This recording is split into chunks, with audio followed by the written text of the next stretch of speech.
Hey guys, Hi. we are back. Last week, you guys worked on your refutation outlines. We are going to continue working on that essay. Mhm. We're going to do two assignments. The first thing we decided to do was a lot of the feedback and peer review reflection was you guys asked for more opportunities to work with your classmates and maybe get to know each other a little bit better before we do peer review. And so Dr. Thayer and Absolutely. I thought that was great feedback. And so we're going to give you guys a chance to do that.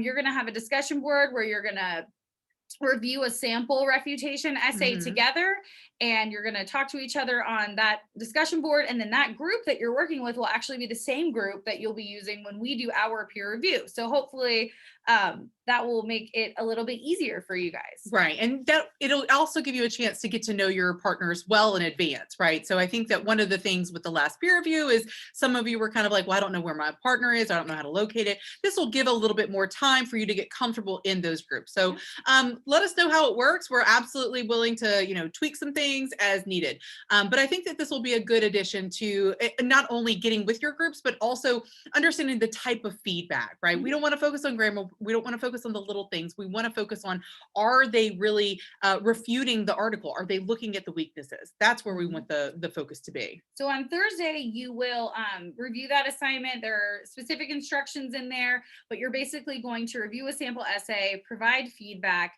and then by Monday, you'll actually respond to the feedback that your group members provided. Mhm. And then you will also write your draft, which will include your intro and three body paragraphs. So you've already done a lot of this work from your outline. Absolutely. So yeah, go ahead. Yeah. So in those body paragraphs, remember, it's the same as the first essay: point, illustrate, explain. So if you did a really detailed job on that outline, you are literally taking your point, your illustrations, and your explanations, and you are copying and pasting those into a body paragraph and then just adding some more detail to it.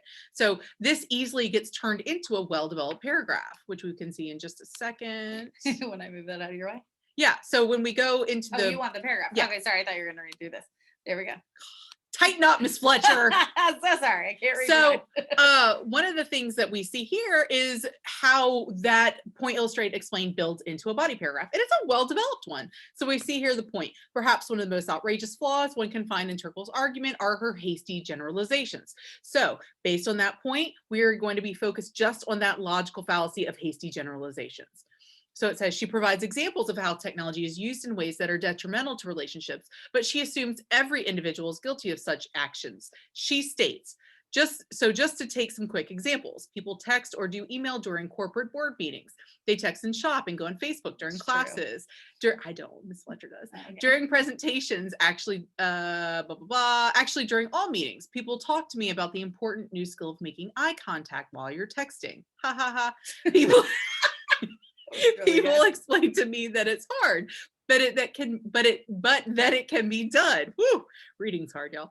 Parents text and do email at breakfast and at dinner while their children complain about not having their parents' full attention. But then these same children deny each other their full attention.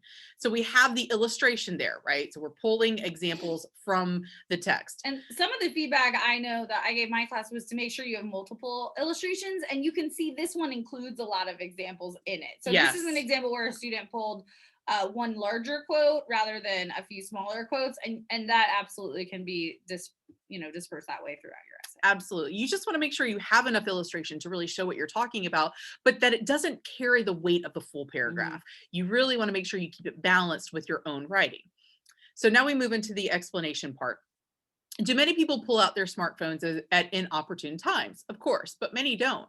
As a teacher who stands at the front of the class and interacts with young tech savvy individuals on a daily basis, I am well aware that technology can be a distraction to some. To say that all students are distracted by the technology that is at their fingertips negates those who don't allow it to distract them from their education. Just as not all of my students are easily distracted by their devices, not all individuals hide behind technology in order to deny attention and affection to their loved ones. In short, the examples she uses are hypothetical, fictitious, overgeneralized, and unfair. So we start with the hasty generalizations, right? That's our point. We bring in the example from the talk about the hasty generalization. Where is she generalizing? And then we talk about why that's Mhm. problematic, right? Why is it problematic that she generalizes that all parents do this, that all students do Mhm. this? And then we get into how does that make for the argument to be uh, a weak one, right? So the examples she used are hypothetical, fictitious, overgeneralized, and unfair. Yeah. So that's an example of a great body paragraph for this essay. Mhm. And you'll have a chance to look at some that might not be as good in the sample essay. Or Right. maybe they are. We're not going to tell you. You have to decide together. Maybe they're great. Guess what time it Woo! is, Dr. Sarah? Extra credit. Extra credit. Oh, man. You get extra Okay. credit. We're gonna keep going. All right, y'all. So Dr. Sarah and I decided that the metrics on these videos are not as high as we They ain't thought so think they should high. be. I feel like you are missing prime material here by listening Mhm. to us. So for those of you who are tuning in and watching and paying attention, we see you, we recognize you. So we are giving you extra credit. Woo! All right. So to receive extra credit for your engaged video watching skills, so many skills, I want you to email your professor. If it's me, email me, Miss Fletcher, email her, obviously. Your favorite song. What's the song that gets you going in the morning? What's your hype song right now? What's yours? Ooh, The Weeknd, Save Your Tears, obviously. Oh, I like Blinding Lights. That's an old one. Oh, I like that Sunday best song. Feeling best, never stress. One of my students sent it to me. That is a good song, but that's not one that I would say like hype. Well, it hypes me up, so Yeah. we just live your truth. All right, guys. So do that for extra credit.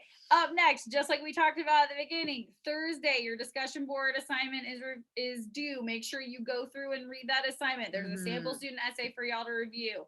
By Monday, you'll need to go back and make sure you respond to one of your group members' posts, and then also write your draft. So make sure you use that outline. Yes, yes. Now, Miss Fletcher, what if I do the assignment on Thursday, but I forget to respond? What happens to my grade?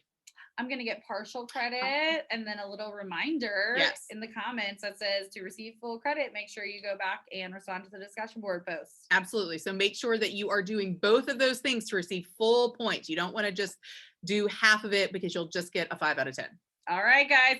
Have a great week, and we will see you guys next time. Bye. Bye. And